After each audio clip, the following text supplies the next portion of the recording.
Sophie Cunningham is commencing her seventh season in the WNBA, marking her initial year as a member of the restructured Indiana Fever, a squad spearheaded by the emerging talent Caitlin Clark. The influence of Clark on the WNBA and the sport of basketball overall has been extensively chronicled. With Indiana poised to pursue a championship title, Cunningham, aged 28, perceives a chance to assist in further elevating the game. She humorously referred to her position during a February guest spot on the Sports and Shenanigans podcast, likening herself to the role of Sabrina Carpenter in relation to Clark's Taylor Swift. In an interview with Us Weekly as part of her collaboration with Quest Nutrition, she emphasized that the analogy was made in jest, although her underlying message remains valid. "It genuinely was a joke," she expressed to Us. "I believe that Taylor Swift has significantly aided Sabrina Carpenter, and I contend that Caitlin Clark has not only supported her teammates, but also enhanced our entire league and the sport across the globe, extending beyond the United States." Swift, 35, included Carpenter, 25, as a participant on her renowned Eras Tour, which took place in 2023 and 2024. Just as Cunningham is recognized as a WNBA veteran, Carpenter had already achieved fame prior to that partnership, but collaborating with Swift propelled her into a higher echelon of celebrity. "For me, it's not centered on rivalry," Cunningham elaborated. "I am fully committed to uplifting other women. I strive to assist my teammates in realizing their best potential. I am dedicated to being my best self. I believe that by working together in this manner, remarkable accomplishments will follow." As an experienced player, Cunningham recognizes that this entails allowing Clark, 23, to display her talents while being available to score crucial points when necessary. Indiana Fever superstar Caitlin Clark has generated enthusiasm among her supporters, who are eager to witness her shots finding the net, as the 23-year-old has not participated in a live game since September 25, 2024. Having had the opportunity to observe Clark play across 2 consecutive seasons, one with the Iowa Hawkeyes and the other with the Fever, fans had nearly come to expect her capability to sink astonishing shots.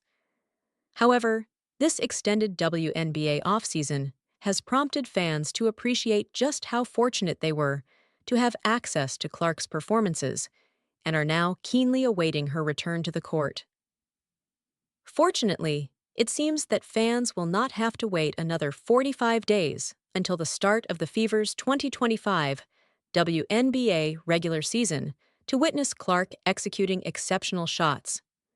The renowned trick shot media outlet Dude Perfect released a video on April 1st featuring Clark alongside Dude Perfect's Tyler the Beard Toney, where Toney launched a WNBA ball into the basket from high above the stands of Hinkle Fieldhouse, the venue for Butler basketball.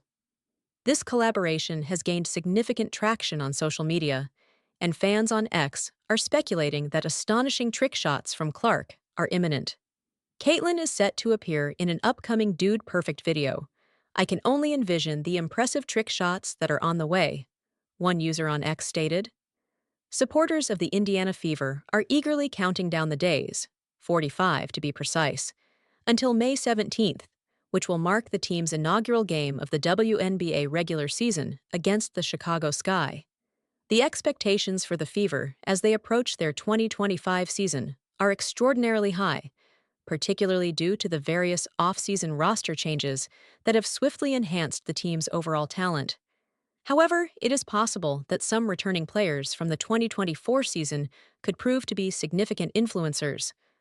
One such player is standout forward Lexi Hull, who had a remarkable breakout season in 2024 and is anticipated to be a key member of the rotation when the regular season commences. Hull was recently interviewed by Northview Church, during which she expressed her current mindset regarding the forthcoming WNBA season. "I believe that being patient is important," Hull remarked, when questioned about her primary mindset for the season. "Throughout my career, that has been an area where I have consistently sought improvement, and it is something at which there is always room to grow. You often desire immediate results, seeking something in the current season, she elaborated. Sometimes the timing may not align. I trust in the effort I am putting in, have faith in the process, and in the journey of this career and this fever season, doing everything I can in the present without overextending and without anticipating specific outcomes immediately.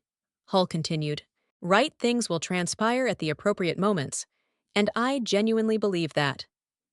Hull's perspective of patience, as a summary for her seasonal mindset with the fever, is noteworthy, especially considering that the WNBA community expects immediate excellence from them.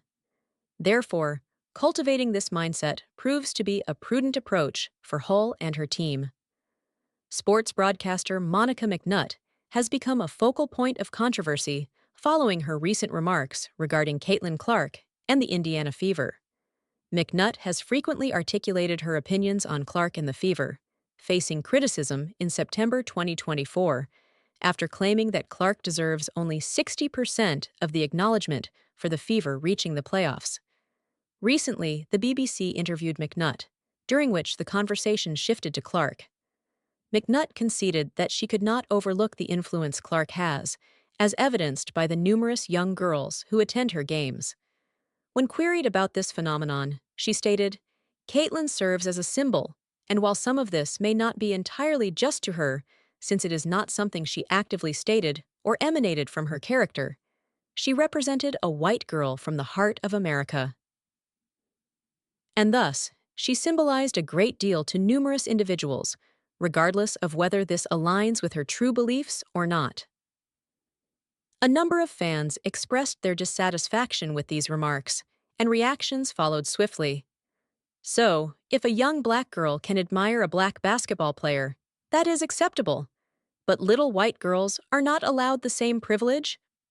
Understood. A comment on X stated. Because it seems that no white boys grew up admiring MJ, Kobe, or LeBron, and developed an interest.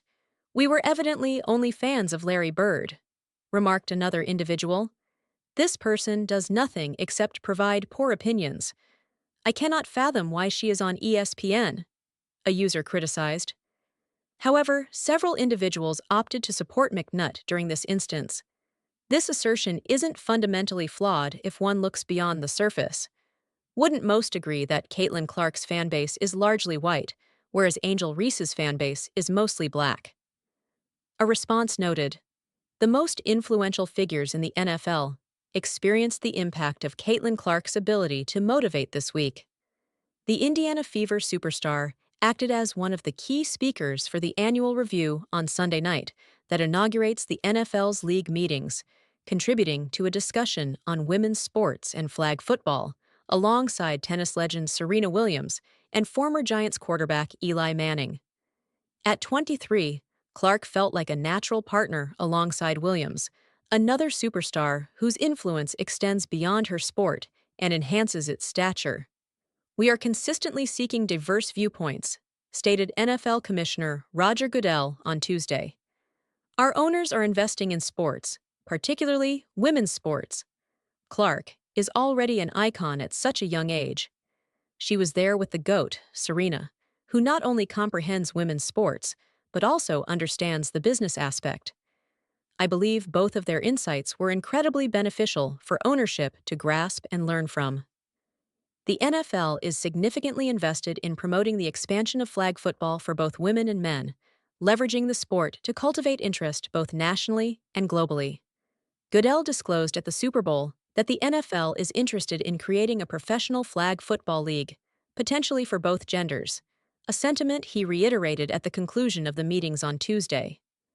15 states have officially recognized girls' flag football as a varsity sport at the high school level, and while Indiana is not among those states, the Colts have been leading efforts to get it approved.